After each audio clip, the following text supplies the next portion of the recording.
Evan with High Pro Strategic here. Something that's really funny to me is all these people come out to the range, they do a bunch of shooting, but they never run around. I'm going to talk to you today about retention shooting. So the three different types of positional shooting is punched out, center chest, and rock and lock in the retention position. If we're doing retention shooting, it's going to be up close like this. I'm not a fan of when people do this kind of thing and they put their hand over their head like this and they shoot low, bang, bang, bang. It's kind of a bad habit in my opinion. It's more you want to center your body and you want to be able to protect with your hand like this. Because if you're like this, you can't really see what your bad guy's doing. You're just kind of putting shots off. So obviously if he's in your face, obviously that's going to be okay. But if you're struggling with somebody stabbing you with a knife, you're just giving them your armpit here to stab, and you're letting them stab you in the back or right here in the ribs. And that's not a natural thing for a human to do, is just open up and let somebody start stabbing you. This is much more natural, like try to push the person away. Except of course when we're training, we want to keep our hand up on our chest like this so we don't shoot ourselves. And then you come up out of the holster and you rock and lock and you keep it as far back as you can and you put the base of the gun right here. And then you can shoot, bang, bang, bang. I usually do 3 rounds just because it's more natural for me.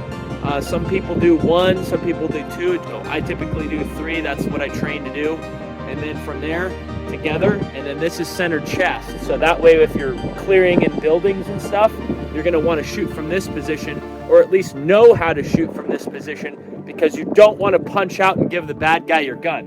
When you're coming around a corner, you wanna keep your gun pressed until you get into the corner, and then you can punch out like that. This is the first, this is from retention. Typically I train, you're within arm's reach of the target.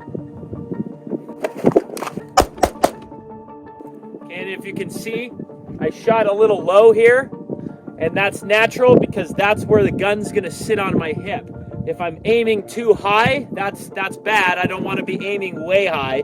And if I'm aiming too low and I'm hitting the dirt, that's bad too. It should just be a natural pointing with your finger straight into the target.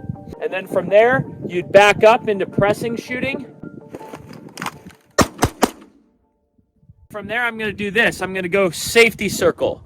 And this is something the police departments train. I actually like it. You bring your thumb up like this, you match your thumbs, and then you blade your hand like this, match your thumbs, and you come straight down like this. And when you do that, it comes down like this, and this is your safety circle right here. So once you're in safety circle, if there's a laser coming out of the barrel, if I'm turning all the way around, that's my safety circle. No one comes in my safety circle, and that means everybody's safe, including me. I'll go to safety circle rather than go straight to holster. That way you can see what's going on. You can keep one hand on your gun like this, and you can protect it if you need to. And then you can go straight to retention from there. It's a quick movement. Bam, just like that to retention. And from there, you can bring it straight up into press shooting like this. And then from there, from press shooting, you're gonna punch out a little bit. Punch out. And another thing here is reloading. So I typically carry a reload. John Correa says carrying a reload is just a warm blanket, and I tend to agree with him. If you're a civilian, your mission is not to chase the bad guys. Your mission is to engage with a deadly threat and get away as quick as possible. I used to be in law enforcement, so it's just kind of a natural thing for me to carry an extra magazine. So I usually carry my extra magazine right here on my strong side. You want to move when you're reloading.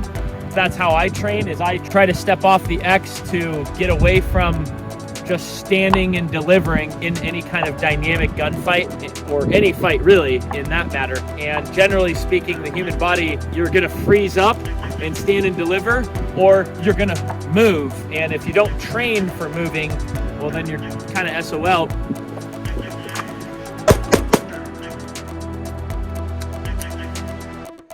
Back to my retention stuff I was talking about. Your typical draw is 1, defeat all retention devices. In this case, I carry my gun strong side with my jacket. So the first thing I'm gonna do is I'm gonna grab my jacket, I'm gonna pull it up, and I'm gonna get it out clear. and defeat all retention devices. Second step is straight up and out of the holster. Third step is rock and lock. And from here, this is your retention shooting. And then together, this is press shooting, and then punch out, your standard shooting right here. From here, I'll go to safety circle, like this, and then check your surroundings, and then back to the holster. What you can do is you can try to incorporate a little bit of movement in that. So when you draw, you take a step, and that will throw off your bad guy's OODA loop, which is observe, orient, decide, act. That's something that was studied, I think, by a fighter pilot somewhere in the 70s or 60s, and he wrote a book about it. It pretty much applies to everything. So anytime someone makes a decision, they have to observe what's going on, they have to orient their body, then they have to decide that they're gonna act, and then they act. If you step off the target, your bad guy's gonna be like, what is going on? And it's gonna interrupt that OODA loop decision-making process. So that might give you an extra second that he didn't pull the trigger because he doesn't know what's going on, or he didn't line up the sights and doesn't hit you with the shot that he does shoot. So we're gonna go ahead and try the 6-step draw here. So I'm gonna go slow first for you guys. So 1, 2, 3, 4, 5. And the 6th step is low ready or safety circle, as I like to do. Low ready you could do, or you can do high ready. I'm not a fan of high ready unless you're stacked up in a doorway of some sort.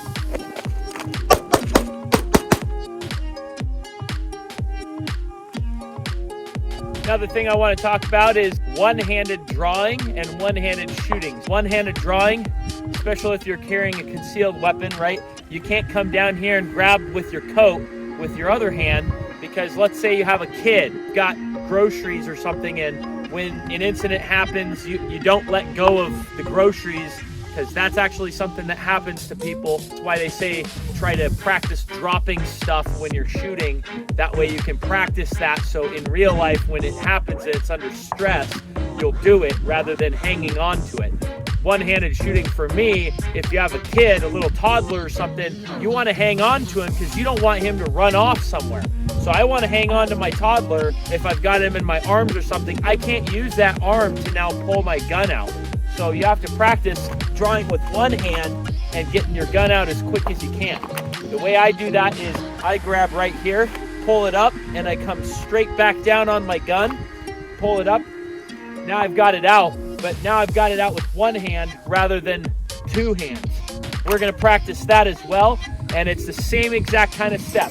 It's 1 hand on gun, 2 straight up and out, 3 rock and lock, 4 press shooting. And of course, when you go to rock and lock, you're gonna skip that step and you're gonna go straight out to punched out shooting rather than press shooting. Because with one hand, press shooting is this, except up here, it's a little higher. That's about it. I mean, press shooting with one hand, yeah, you can do it if that's what you want to do, but I mean, I personally am not gonna press shoot practice. I'm gonna practice punching out, because I'm not gonna be clearing rooms with one hand if I can help it.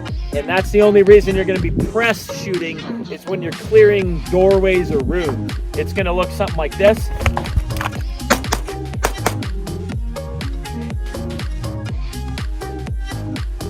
Incorporating movement into that. So, you know, you've got your kid or whatever, so you're drawing from the holster and putting a shot on target here.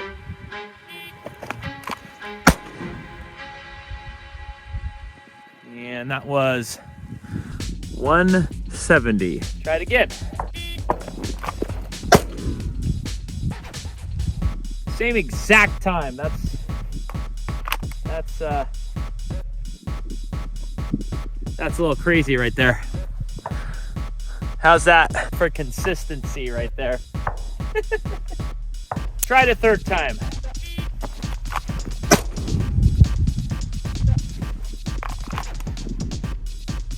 Okay, a little bit quicker, a little bit quicker. 2 to the body, 1 to the head. The practice drill, at least, is mainly for speed and accuracy. You want to speed and hit the body twice with 2 shots. You also want to be accurate and hit the head with 1 shot.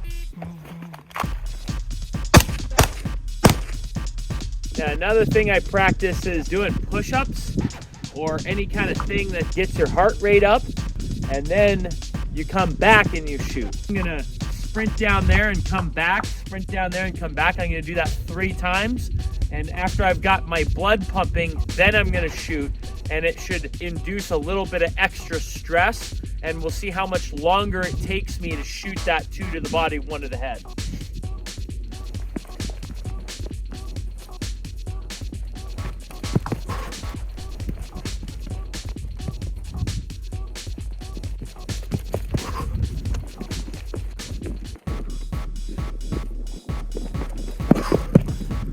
All right, here we go.